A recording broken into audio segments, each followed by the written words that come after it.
صلو علی الحبیب صلی اللہ تعالی علی محمد صلی اللہ علیہ وسلم۔ دارالفتہ اہل سنت سے ایک جو فتویٰ جاری ہوا ہے اس کی کچھ عرض کرنے کی کوشش کر رہا ہوں۔ بڑا اہم مسئلہ ہے، اس کے اوپر شاید ہی کسی کی توجہ ہو۔ اللہ تعالی ہمیں عمل کی توفیق عطا فرمائے کہ یہ دوران عدت نا اکثر بیبیاں نوکری کے لیے، عورتیں جو ہیں نوکری کے لیے گھر سے نکلتی ہیں، تو اس کے اوپر جو دارالفتہ کی طرف سے فتویٰ جاری ہوا ہے نا، اس کا کچھ مفہوم عرض کر رہا ہوں۔ ان سے پوچھا گیا تھا کہ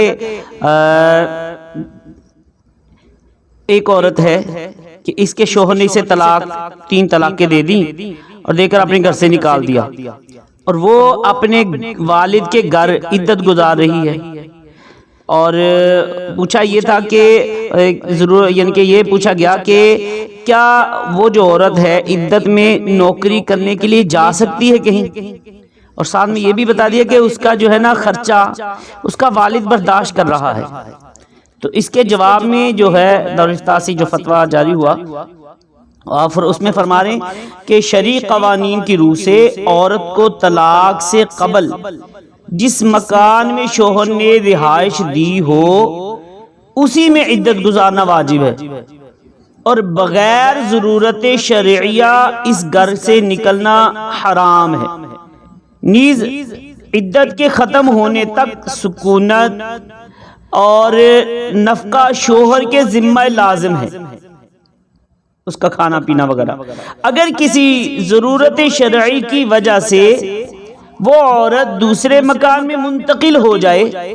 تو عدت کے معاملے میں اس مکان کے بھی وہی احکام ہوتے ہیں جو پہلے مکان تھے۔ تو اس میں جو پوچھا گیا تو بیان کی گئی جو صورت ہے کہ اس عورت پر اولاً شوہر کے گھر میں ہی عدت گزارنی چاہیے تھی،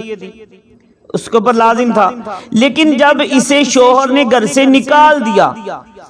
اور یہ اپنے والد صاحب کے گھر منتقل ہو گئی،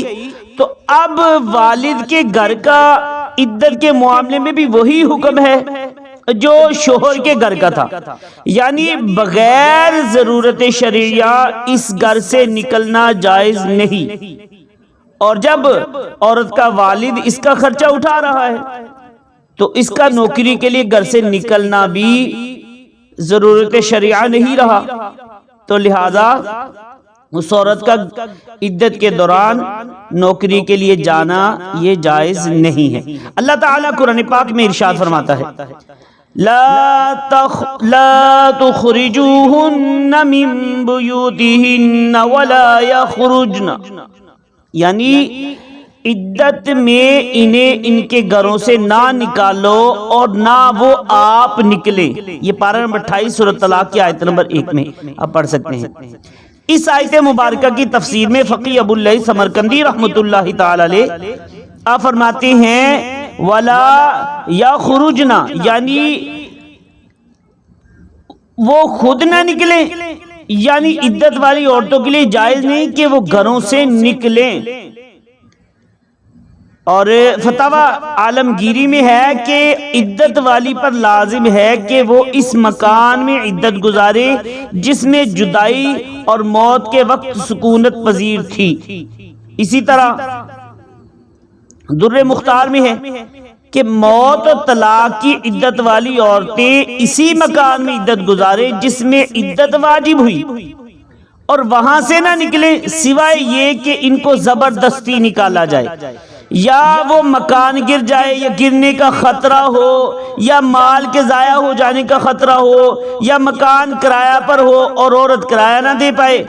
اور دیگر ایسی ضروریات کی وجہ سے مجبور ہو تو قریب ترین مکان میں منتقل ہو جائے۔ اور بہار شریعت میں ہے کہ جس مکان میں عدت گزارنا واجب ہے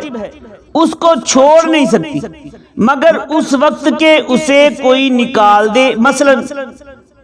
طلاق کی عدت میں شوہر نے گھر سے اسے نکال دیا، یا کرایہ کا مکان ہے اور عدت وفات ہے،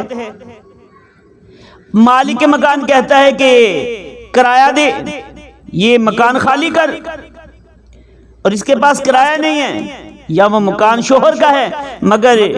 اس کے حصے میں جتنا پہنچا وہ قابل سکونت نہیں، اتنا نہیں کہ وہاں رہ سکے، اور ورثہ اپنے حصے میں سے جو ورثہ ہے وہ اپنے حصے میں سے اسے رہنے نہیں دیتے،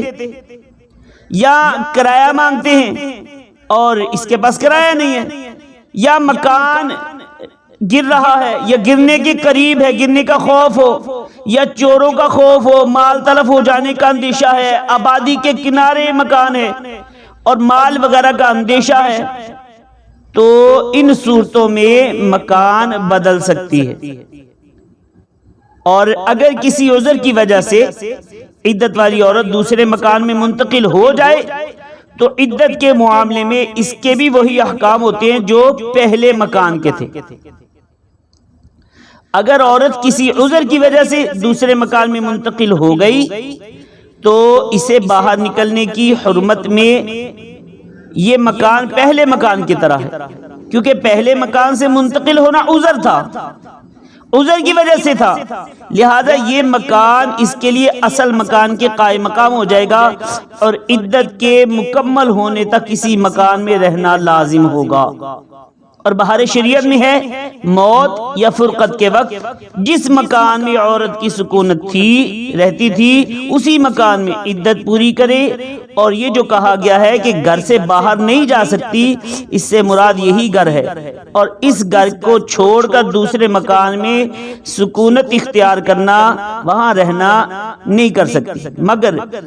بس ضرورت، اور ضرورت کی صورتیں ہم یعنی کہ پہلے آپ سن چکے ہیں کہ آج کل معمولی باتوں کو جس کی کچھ حاجت نہ ہو محض طبیعت کی خواہش کو ضرورت بولا کرتے ہیں، اور وہ یہاں مراد نہیں ہے بلکہ ضرورت وہ ہے کہ اس کے بغیر چارہ نہ ہو۔ واللہ اعلم ورسولہ اعلم عز وجل وصلی اللہ علیہ وسلم۔ اللہ پاک سے دعا ہے جو سنایا یاد رکھ کر عمل کر کے دوسروں تک پہنچانے کی توفیق عطا فرمائے، آمین بجاہ النبی الامین صلی اللہ علیہ وآلہ وسلم۔